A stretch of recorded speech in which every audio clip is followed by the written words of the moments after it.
नमस्कार जय जगन्नाथ दर्शक बंधु शुभ सकाळ मुलिपुन आपण मानकु स्वागत करूछि लिपुन ओडिया न्यूज को। आज हेउछि 1 तारिख जून मास शनिवार। आज मु आपण पाखकु ओडिसा तथा देश विदेशर 25 टी बछा बछा गुरुत्वपूर्ण खबर नै करि आसीछि। जेउ खबर गुडी को आपण माने जानिबा निहाती जरूरी। तबे सेथि मध्यरे कालिया योजना, पीएम किसान योजना, ई श्रम card, ration card, Awas Yojana, traffic नियम एवं आज 5टी नुआ नियम लागू होईछि। सेथि पय भिडियोटी को शेष पर्यंत देखंतु।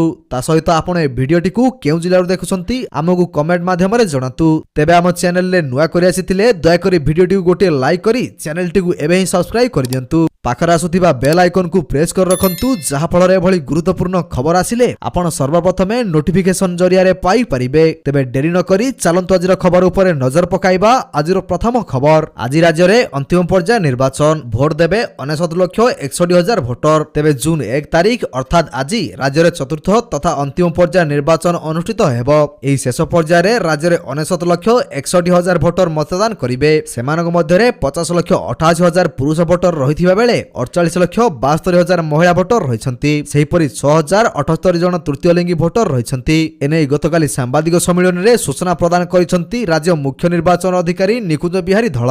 तो दर्शक बंधु चलंतु नजर पकेइबा परवर्ती खबर उपरे। आज ठारू एही सब नियम बदलिबो, लोकंग उपरे महंगा माड। तबे जून मासर प्रथमरु अर्थात 1 जून रु लोकंग सहित जड़ित थिबा 5टी नियम रे बड़ परिवर्तन आसीबो। एही परिवर्तन गुडीकर प्रभाव साधारण लोकंग उपरे दृश्यमान हेबो। एहा व्यतीत एहा पकेट उपरे मध्य प्रभाव पकाइबो। एही 5 परिवर्तन आज ठारू घटिबाकू जाउछि। तबे प्रथम रे एलपीजी सिलिंडर मूल्य रे बड़ परिवर्तन हेबो। तबे आज ठारू घरोई एलपीजी सिलिंडर मूल्य रे परिवर्तन आसीबो। तबे द्वितीय रे ड्राइविंग मामला रे जरिमाना वृद्धि पाइबो। जदि जने नाबालक गाड़ी चलाउथिबार धरा जाए तेबे तांकू 25,000 टंका पर्यंत जरिमाना देबाकू पड़िबो एवं से 25 वर्ष पर्यंत लाइसेंस मध्य पाइबे नाही। सेहिपरि तृतीय रे घरोई अनुष्ठान रे ड्राइविंग परीक्षा मध्य कराजिबो एवं चतुर्थ रे एहा सहित जून मासरे 10 दिन पई बैंक छुट्टी रहिबो। तो दर्शक बंधु चलंतु नजर पकेइबा परवर्ती खबर उपरे। नवीन मुख्यमंत्री भाबे शपथ नेबा दिन ही हेबो बिजुली छाड़। तेबे आज राज्य रे शेष पर्याय निर्वाचन, शेष मुहूर्त रे भोटरंग पाखरे पहुंचिबाकू यथा संभव चेष्टा करिसंती विभिन्न दलर प्रार्थी। एही परिप्रेक्षी रे निकट रे बालेश्वर जिल्लार सोरकू निर्वाचनी प्रचार आसीथिले 5टी अध्यक्ष तथा बीजेडी रो वरिष्ठ नेता कार्तिक पांड्यान। से कहिथिले बाहानगर युवक और स्थानीय लोक माने मानविकता और मनुष्यपणियार नुआ परिचय दैछंती।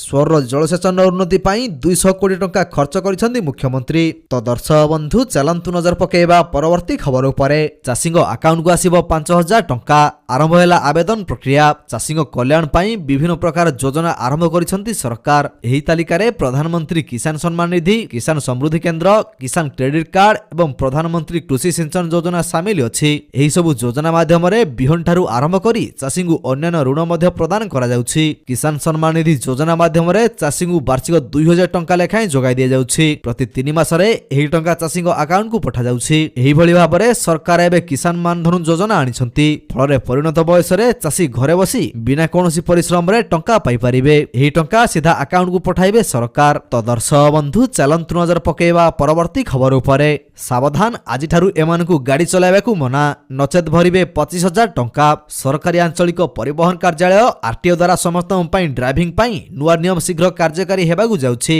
एपरि परिस्थिति रे जे माने नियम उल्लंघन करी रास्ता रे गाड़ी चलाउछंती सेमान पई समस्या बढ़ी पारे। एही लोकंकु हुए तो जरिमाना देबाकू पड़ी पारे। तबे एही नियम अनुसार 25,000 टंका जरिमाना देबाकू पड़िबो। नाबालकर निर्धारित बयस सीमा ठारू कम बयस रे गाड़ी चलाया पई 25,000 टंका पर्यंत जरिमाना रहिछि। जदि कोनोसी नाबालक किंबा नाबालिका 18 वर्षरु कम गाड़ी चलाउथिबार नजर आसंती तेबे तांकु 25,000 टंका जरिमाना देबाकू पड़िबो। तो दर्शक बंधु चलंतु नजर पकेइबा परवर्ती खबर उपरे। बंद होई जिवो 6 लाख रु अधिक मोबाइल नंबर। आपण भी एही तालिका रे थाई पारंती। देशर समस्त मोबाइल व्यवहारकारीଙ୍କ ପାଇଁ ଏକ ବଡ଼ ଖବର। 6 लाख रु अधिक मोबाइल नंबर बंद କରିବାକୁ सरकार निर्देश ଦେଇଛନ୍ତି। टेलीकॉम विभाग टेलीकॉम कंपनी गुडी को एक तालिका ଦେଇଛି ଏବଂ ଏଥିରେ ପ୍ରାୟ 6,80,000 मोबाइल संजोग को पुनः जांच କରିବାକୁ କହିଛି। नकली डॉक्यूमेंट आधार रे एही समस्त मोबाइल नंबर निया जायछि बोली विभाग संदेह करूछि। तो दर्शक बंधु चलंतु नजर पकेइबा परवर्ती खबर उपरे।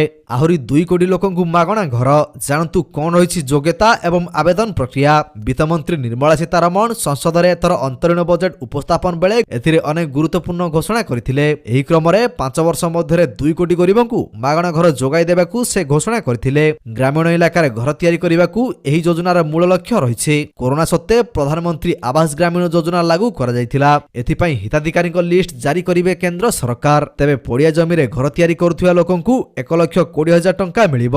ସେହିଭଳି ପାହାଡ଼ିଆ ଇଲାକାରେ ଘର ତିଆରି କରୁଥିବା ଲୋକଙ୍କୁ 1,30,000 ଟଙ୍କା ସହାୟତା ଦିଆଯିବ। ଉଭୟ କେନ୍ଦ୍ର ସରକାର ଓ ରାଜ୍ୟ ସରକାର ନିଜ ପାଣ୍ଠିରୁ ଏହି ସହାୟତା ରାଶି ଦେବେ। ତ ଦର୍ଶକ ବନ୍ଧୁ ଚାଲନ୍ତୁ ନଜର ପକାଇବା ପରବର୍ତ୍ତୀ ଖବର ଉପରେ। ଆସିଲା ଡେଙ୍ଗୁ ଟିକା। ଭ୍ୟାକ୍ସିନକୁ ଅନୁମୋଦନ କଲା ବିଶ୍ୱ ସ୍ୱାସ୍ଥ୍ୟ ସଂଗଠନ।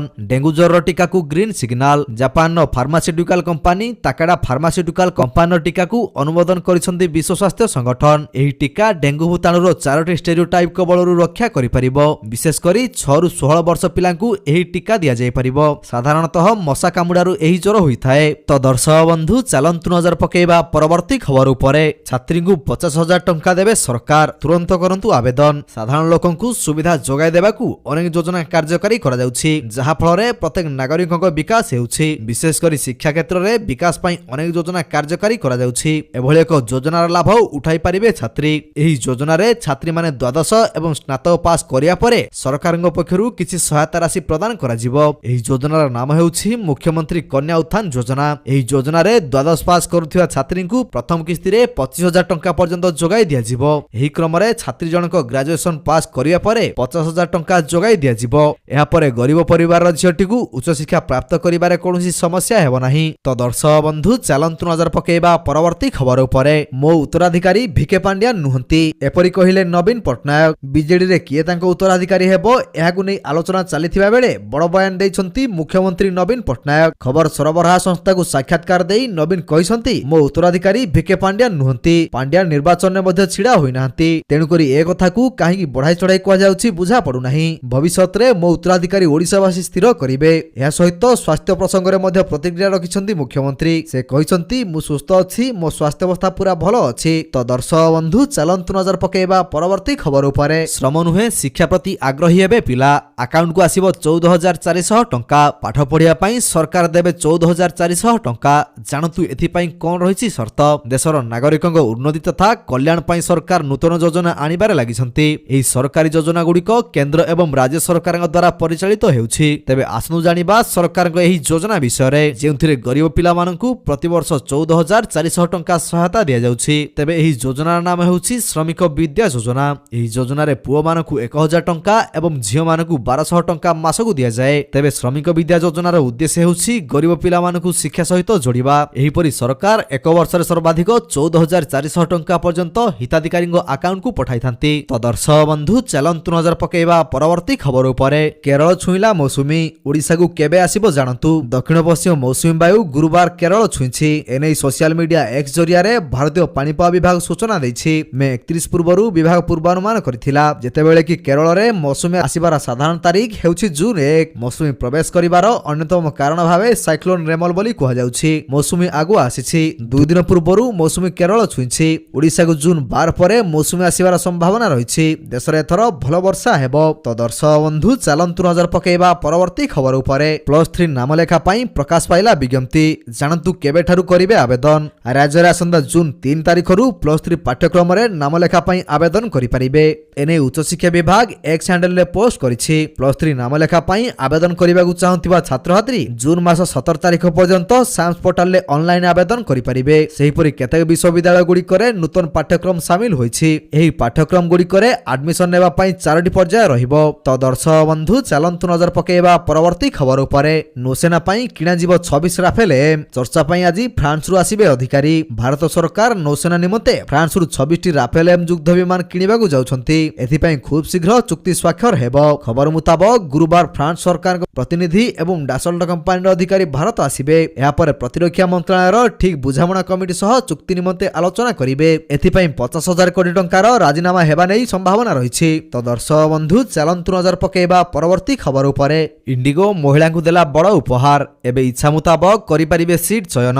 ଦେଶର ପ୍ରମୁଖ ଏୟାରଲାଇନ୍ ମଧ୍ୟରୁ ଅନ୍ୟତମ ଇଣ୍ଡିଗୋ ଏୟାରଲାଇନ୍। ବର୍ତ୍ତମାନ ଇଣ୍ଡିଗୋ ମହିଳାମାନଙ୍କ ପାଇଁ ଏକ ସ୍ୱତନ୍ତ୍ର ସେବା ଆରମ୍ଭ କରିଛି। ଏବେ सीट चयन को नहीं महिला मानक मर्जी चलिबो अर्थात महिला माने सेमानक इच्छा मुताबक अन्य महिला यात्री पार्श्वर निजर सीट बुक करि परिबे। इंडिगोर एही सुविधा अधीन रे सीट बुकिंग करुथिबा महिला माने वेब चेक इन समय अन्य महिला यात्री द्वारा बुक होइथिबा सीट विषय जानि परिबे। तो दर्शक बंधु चलंतु नजर पकेबा परवर्ती खबर उपरे। भारतीय सीमा निकट रे घातक युद्ध विमान मुतयन कला चाइना। पुणी थरे चाइनार बहब सामना को आसीछि। भारतर सिक्किम सीमा ठारू मात्र 150 किमी दूर रे चाइना तार सबुठारू घातक तथा अत्याधुनिक लढुआ विमान J-20 को मुतयन करिछि। गोटे गुइंदा संस्था पक्षरु जारी कराइथिबा सैटेलाइट इमेजरु एभଳି सांघातिक तथ्य सामना को आसीछि। सैटेलाइट इमेजरु जणा पड़ि जे चाइनीज वायुसेनार 6टी J-20 लढुआ विमान सिक्किम सीमाठू 150 किमी दूर रे रहिछि। तो दर्शक बंधु चलंतु नजर पकेबा परवर्ती खबर उपरे। 1400 टंका कमिला रूपा मूल्य खसिला सुना दर। आज सुना रूपा मूल्य रे बड़ ह्रास घटिछि